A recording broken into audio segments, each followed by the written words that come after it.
متابعينا الكرام، السلام عليكم. أهلا بكم في هذا الفيديو الجديد ضمن سلسلة متابعتنا لجديد الملاعب المغربية التي تستعد لاحتضان منافسات كأس إفريقيا 2025 وتتهيأ أيضا بالشكل الذي يليق ببلدنا المغرب لاحتضان مباريات كأس العالم 2030، حيث سنتعرف في هذا الفيديو على الشكل الجديد المنتظر لملعب مراكش وطبيعة السقف المتوقع وكذلك موعد انطلاق الأشغال ومدتها.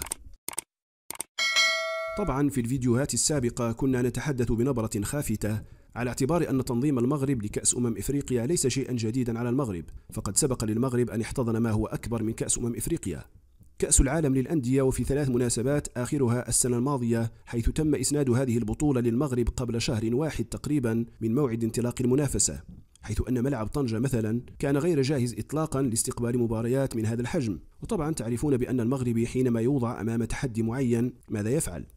تم تجهيز الملعب بسرعة فائقة، حيث تم إنهاء بناء المدرجات العلوية الشمالية والجنوبية وتركيب المقاعد وتجهيز كل متطلبات احتضان هذه البطولة من بطولات الفيفا المهمة، وذلك في مدة شهر واحد. هذا يدل على أمرين أساسيين: أولهما قدرة المغرب على رفع التحدي في تنظيم المنافسات الكبرى، وثانيا ثقة المؤسسات الدولية في المغرب، وهذا واضح من إسناد الفيفا تنظيم هذه المنافسة للمغرب لثالث مرة وفي وقت قياسي وفي ملاعب لم تكن جاهزة. لماذا أقول هذا الكلام؟ لأن البعض ربما يشكك في قدرة المغرب على تجهيز الملاعب التي تخضع للإصلاحات والتطوير أو التي يعتزم بناءها، وخاصة ملعب الدار البيضاء الكبير أو ملعب الرباط الذي يتم بناؤه حاليا. في هذا الفيديو سننقلكم إلى ملعب جديد في هذه السلسلة، وهو ملعب مراكش، لنستعرض لكم إمكانيات وفرص التطوير والتحديث الممكنة، خاصة وأن هذا الملعب يعتبر أكثر ملاعب المغرب الكبيرة إثارة للجدل والاستياء من الجمهور المغربي نظرا لعدة اعتبارات.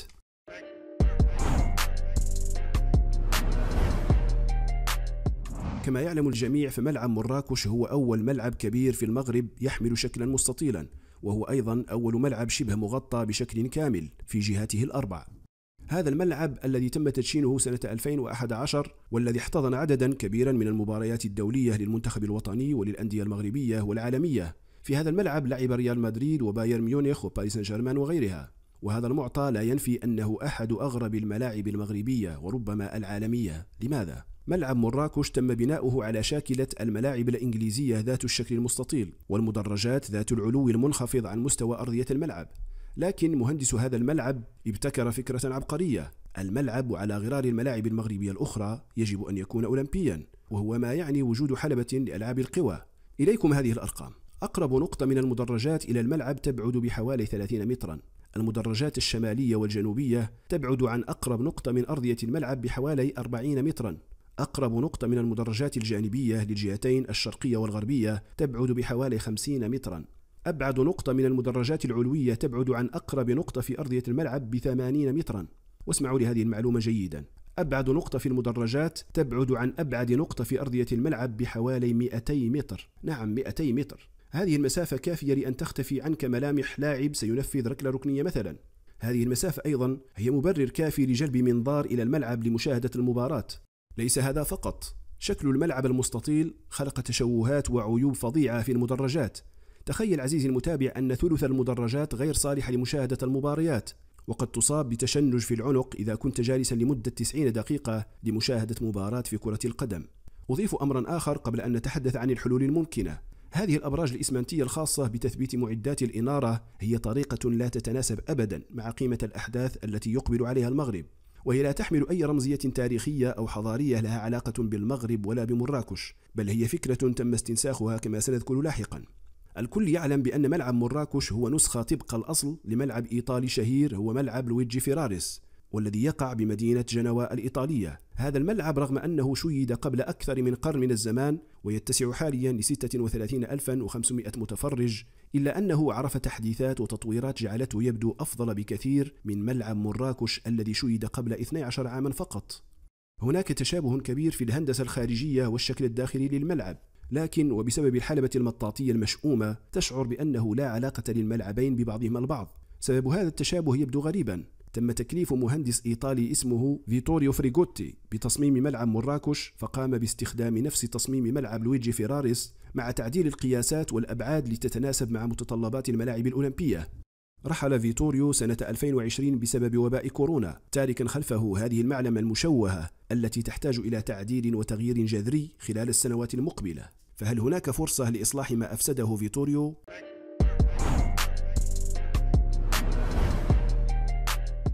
لا شك في أن عملية تطوير ملعب مراكش قد تكون الأصعب والأعقد من بين جميع الملاعب المغربية، فالشكل الدائري أو البيضاوي يساعد كثيرا في التخلص من الحلبة المطاطية وتقريب المدرجات من أرضية الملعب، عكس ملعب مراكش ذو الشكل المستطيل الذي يحد من فرص التوسيع وزيادة طابق آخر بعد حفر أرضية الملعب.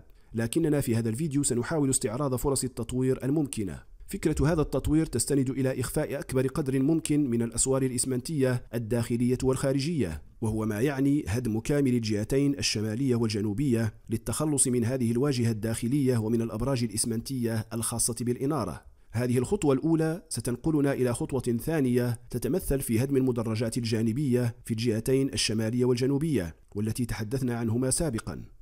الخطوة التالية هي حفر أرضية الملعب بعمق مناسب لبناء طابق أرضي جديد يقرب المدرجات الشرقية والغربية من أرضية الملعب كما يحدث لملعب طنجة حاليا. وهذه العملية بدورها قد تتطلب هدما جزئيا للطابق السفلي الحالي ليشكل طابقا أوسطا يعلو الطابق الأرضي الجديد، وربما يكون خاصا بفضاءات الVIP ووسائل الإعلام وغيرها. وفي الجهتين الشمالية والجنوبية يتم بناء مدرجات جديدة كليا كملعب الرباط لتشكل تناسقا مع الجهتين الشرقية والغربية.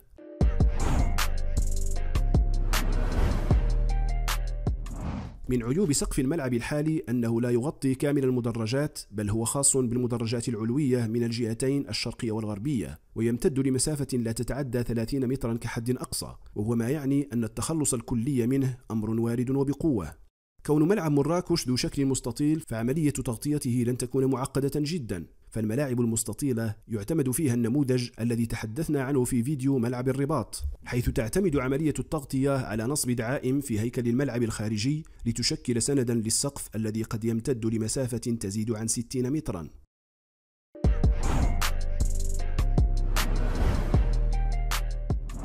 نستعرض لكم هذا النموذج القريب من المعطيات التي سبق طرحها في هذا الفيديو. الملعب الرئيسي في مدينة بوردو يمثل نموذجا مثاليا للمقترحات التي ذكرتها.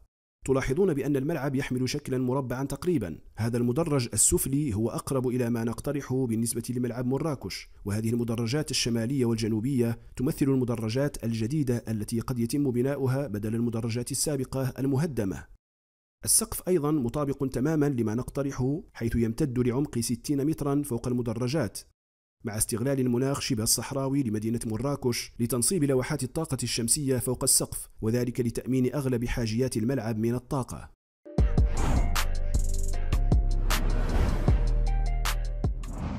ما تم اقتراحه من إصلاحات وتغييرات جذرية لن تحتاج إلى مدة أشغال طويلة كما قد يعتقد البعض، فبناء مدرجات الجهتين الشمالية والجنوبية لن يستغرق أكثر من 6 أشهر من العمل المكثف. أيضا عملية تسقيف الملعب بالطريقة المذكورة لن يحتاج إلى أكثر من 6 أشهر إلى عام كحد أقصى. قصر مدة هذه الأشغال سببه واضح: المرافق الأساسية من غرف تبديل الملابس وقاعات الندوات والصحافة وغيرها تتمركز في الجهتين الشرقية والغربية، وهذه المرافق تتطلب أشغالا كثيرة وطويلة، بينما بناء المدرجات خاصة الجاهزة الصنع منها لا يتطلب سوى أشهر قليلة.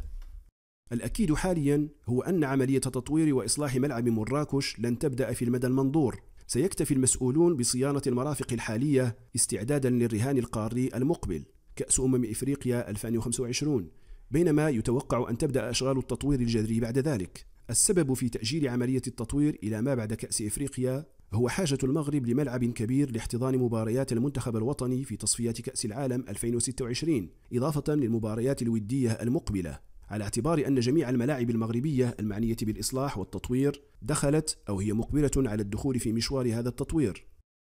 كانت هذه أهم التوقعات بخصوص ملعب مراكش. نتمنى أن نكون قد وفقنا في بسطها، مع التنبيه إلى كون هذه المعطيات المذكورة لا تحمل طابعا رسميا، وإنما هي عملية اجتهاد من طرفنا بناء على المعطيات المتوفرة في الوقت الراهن.